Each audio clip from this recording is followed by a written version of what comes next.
Assalamualaikum warahmatullahi wabarakatuh, salam sehat sampai tua sahabat.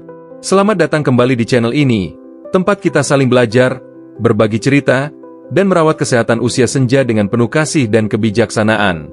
Semoga Bapak Ibu yang menonton hari ini dalam keadaan sehat, hatinya tenang, tubuhnya kuat, dan rezekinya lancar. Amin ya Rabbal Alamin. Bapak Ibu, pernah nggak mengalami hal seperti ini? Malam sudah larut, badan lelah, mata mengantuk tapi hati rasanya tidak tenang. Ada saja yang membuat gelisah, kadang tanpa sebab jelas.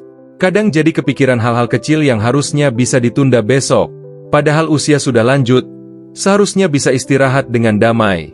Tapi yang terjadi malah susah tidur, atau tidur tapi terbangun berkali-kali. Ternyata banyak lansia mengalami ini, dan ada penjelasan ilmiah dan petuah bijak di baliknya.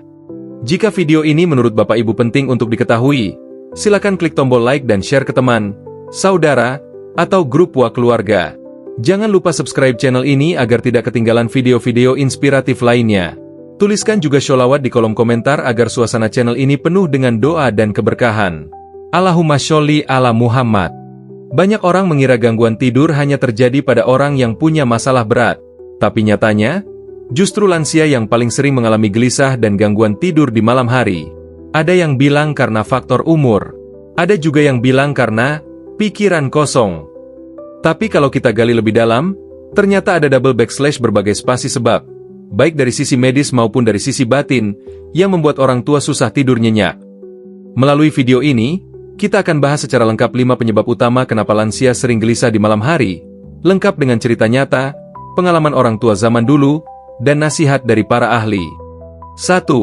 Pola tidur yang sudah berubah, diamnya malam, gelisahnya tubuh. Bapak Ibu yang saya hormati, mari kita mulai dari perubahan paling mendasar yang dialami oleh setiap orang tua, perubahan pola tidur. Banyak dari kita yang sudah memasuki usia 60 tahun ke atas merasakan bahwa tidur malam tidak lagi selelap dulu. Dulu, ketika masih muda, tidur terasa seperti memejamkan mata dan tahu-tahu sudah pagi. Tapi sekarang, walau mata sudah dipejamkan sejak jam 8 malam, tubuh tetap gelisah. Dan yang lebih sering terjadi, tengah malam justru terbangun, sulit tidur lagi. Ternyata ini bukan cuma cerita pribadi. Secara ilmiah, kondisi ini sangat umum terjadi pada lansia. Salah satu penyebab utamanya adalah menurunnya produksi hormon melatonin. Melatonin adalah hormon yang diproduksi otak kita saat hari mulai gelap. Hormon ini memberi sinyal pada tubuh bahwa sudah waktunya istirahat. Di usia muda, produksi melatonin melimpah, sehingga kita mudah mengantuk dan tertidur lelap.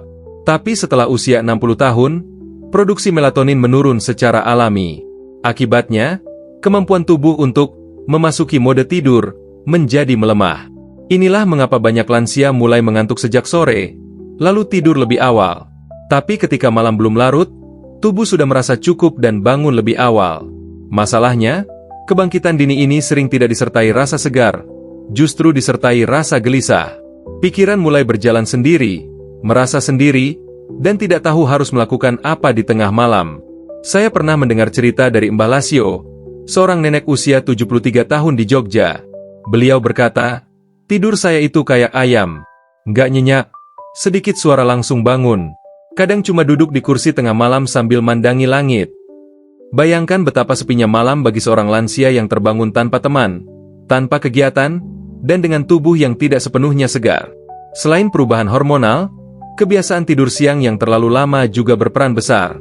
Banyak lansia yang tidur siang sampai 2 jam atau lebih.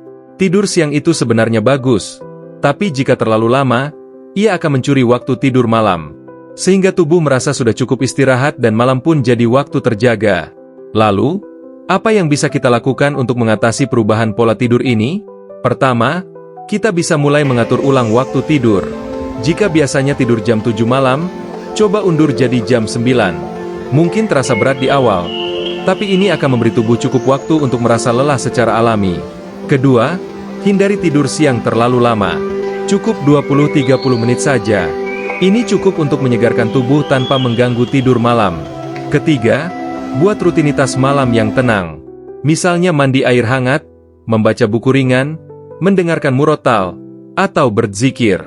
Ini membantu tubuh dan pikiran bersiap untuk tidur tanpa tekanan.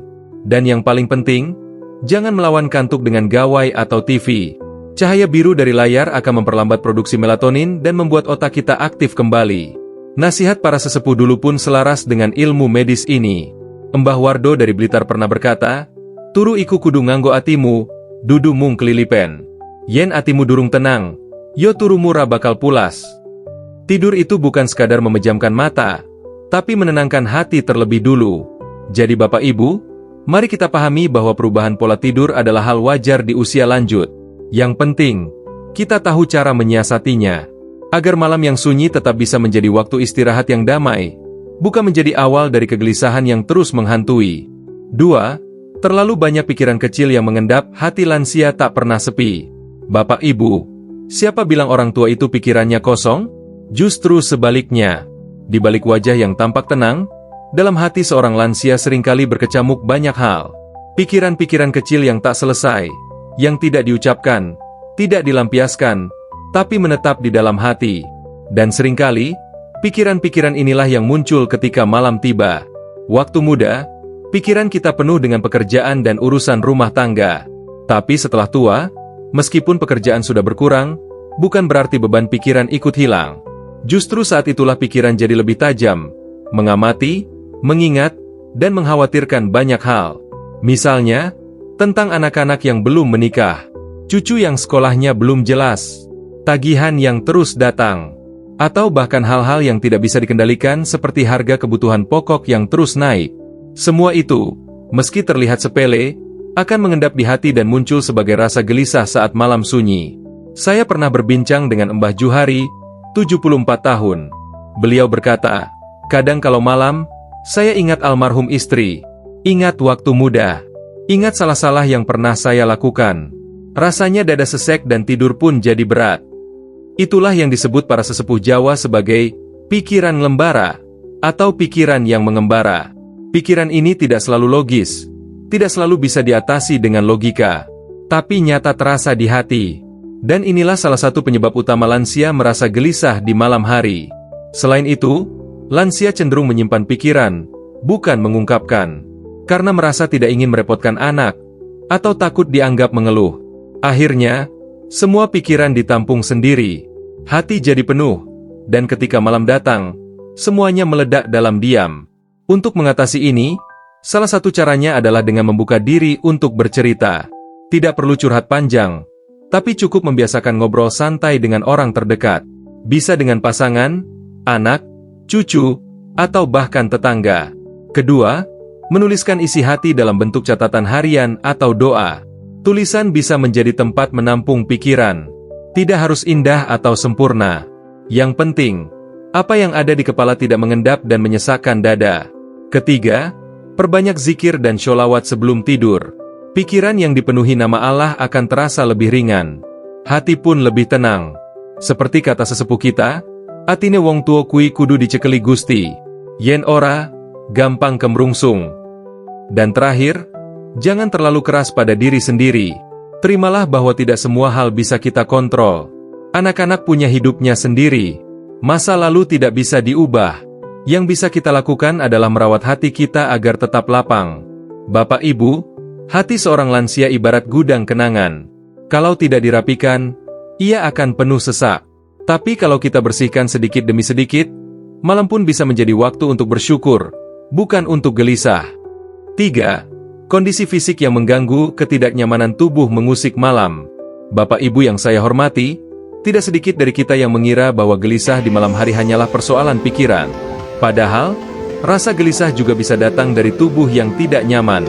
Tubuh yang pegal, nyeri, atau terasa panas bisa jadi sumber utama kegelisahan malam hari, terutama pada usia lanjut. Lansia sering mengalami masalah fisik ringan namun mengganggu seperti nyeri sendi, kram otot, perut begah, atau rasa tidak nyaman di punggung. Mungkin saat siang hari gangguan itu terasa biasa saja, tapi begitu malam tiba, saat tubuh berbaring diam, ketidaknyamanan ini terasa jauh lebih besar.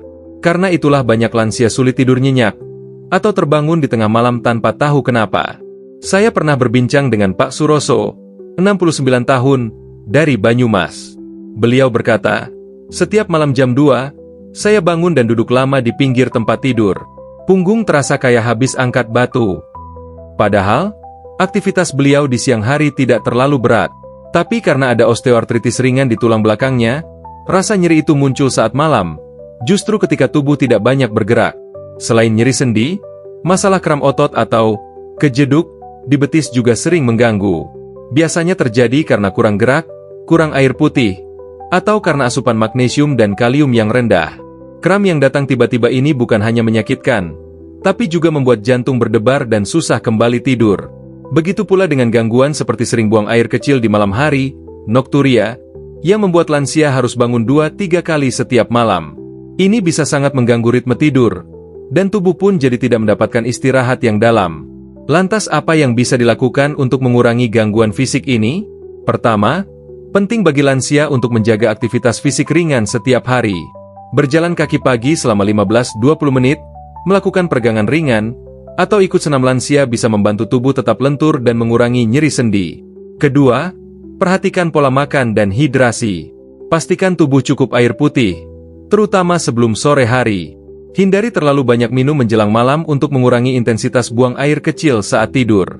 Pilih makanan yang mengandung magnesium dan kalium seperti pisang, alpukat, atau kacang-kacangan untuk mencegah kram. Ketiga, gunakan bantuan sederhana seperti bantal pemanas untuk punggung yang pegal, minyak gosok untuk kaki yang nyeri, atau alas tidur yang menopang tubuh dengan baik. Keempat, buat rutinitas relaksasi sebelum tidur. Mandi air hangat, memijat ringan kaki dan bahu, atau mengoleskan minyak kayu putih bisa membuat tubuh terasa lebih ringan dan rileks. Dan satu hal penting, jangan abaikan keluhan fisik. Jika nyeri atau gangguan tidur berlanjut, segera periksa ke dokter. Karena seringkali, nyeri kronis yang tidak ditangani menjadi sumber utama gangguan tidur berkepanjangan. Nasihat dari sesepuh kita pun bijak, awak sing ora diopeni, bakal ngasih tanda pas wengi. Tubuh yang tidak dirawat akan berbicara saat malam. Maka rawatlah tubuh sebaik kita merawat pikiran. Bapak Ibu, tubuh yang nyaman adalah pintu menuju tidur yang tenang. Jangan abaikan keluhan kecil, karena dari situlah seringkali gelisah malam hari bermula. Dengan perawatan sederhana, perhatian kecil, dan kebiasaan sehat, tubuh kita bisa kembali bersahabat. Dan malam pun jadi saat untuk beristirahat, bukan berjuang melawan rasa tak nyaman. 4. Terlalu banyak konsumsi gula atau kafein di malam hari manis dan hangat yang menipu. Bapak Ibu yang saya cintai, siapa di antara kita yang suka menikmati teh manis atau secangkir kopi di sore hari? Terasa nikmat, ya? Apalagi jika ditemani camilan atau obrolan santai. Tapi tahukah Bapak Ibu, minuman yang manis atau mengandung kafein seperti teh dan kopi bisa jadi penyebab utama gelisah di malam hari? Banyak dari kita tidak menyadari bahwa tubuh lansia memerlukan waktu lebih lama untuk memproses zat seperti gula dan kafein. Kafein dalam kopi atau teh, meskipun hanya 1 cangkir, bisa bertahan di dalam tubuh selama 6-8 jam. Artinya, jika Bapak Ibu minum kopi atau teh pukul 4 sore, efeknya bisa bertahan hingga tengah malam. Efek dari kafein ini membuat jantung berdetak lebih cepat, tubuh terasa panas, dan pikiran menjadi lebih aktif. Akibatnya, meskipun mata mengantuk, tubuh tidak benar-benar siap untuk tidur. Ditambah lagi, asupan gula dari teh manis atau kue sore hari bisa memicu lonjakan energi mendadak, yang kemudian turun drastis dan menyebabkan kegelisahan fisik yang tak nyaman. Saya pernah mendengar kisah dari Bu Marni, 66 tahun, yang tiap sore minum teh manis dan makan pisang goreng. Katanya, itu kebiasaan sejak muda. Tapi beberapa bulan terakhir, beliau sering mengeluh sulit tidur. Setelah diminta berhenti minum teh manis sore selama seminggu, kualitas tidurnya membaik. Ini bukan berarti Bapak Ibu tidak boleh menikmati teh atau kopi, tapi perlu diperhatikan waktunya. Idealnya, hindari minum teh atau kopi setelah jam 4 sore. Kalau ingin minum yang hangat, bisa diganti dengan air jahe tanpa gula atau air hangat biasa yang menenangkan lambung. Begitu juga dengan camilan manis. Gantilah dengan camilan sehat seperti potongan buah segar, yang tidak terlalu manis, atau segenggam kacang rebus. Tubuh tetap terasa hangat dan nyaman, tanpa beban gula berlebih. Jadi, mari kita sadari bahwa kebiasaan kecil seperti minum teh manis di malam hari bisa berdampak besar pada kualitas tidur. Malam adalah waktu tubuh untuk beristirahat, bukan memproses gula dan kafein. Seperti kata sesepuh, yen wengi kudune adem, ojo dicekli legi lan pahit. Malam itu waktunya tenang, jangan diisi dengan yang manis dan pahit. Bapak Ibu, dengan mengatur asupan malam hari, kita bisa membantu tubuh dan hati lebih cepat memasuki ketenangan. Karena terkadang, bukan pikirannya yang gelisah, tapi tubuhnya yang belum siap tenang. 5. Kurangnya aktivitas spiritual atau ketenangan jiwa ketika hati tak diajak istirahat. Bapak Ibu, gelisah di malam hari tidak selalu berasal dari tubuh atau pikiran yang lelah. Kadang, itu datang karena jiwa kita belum diajak untuk tenang. Banyak orang tua yang secara fisik sehat, pikirannya juga tidak terlalu penuh, tapi tetap sulit tidur karena hati belum damai. Di usia senja, semakin sedikit aktivitas, semakin banyak ruang kosong di hati.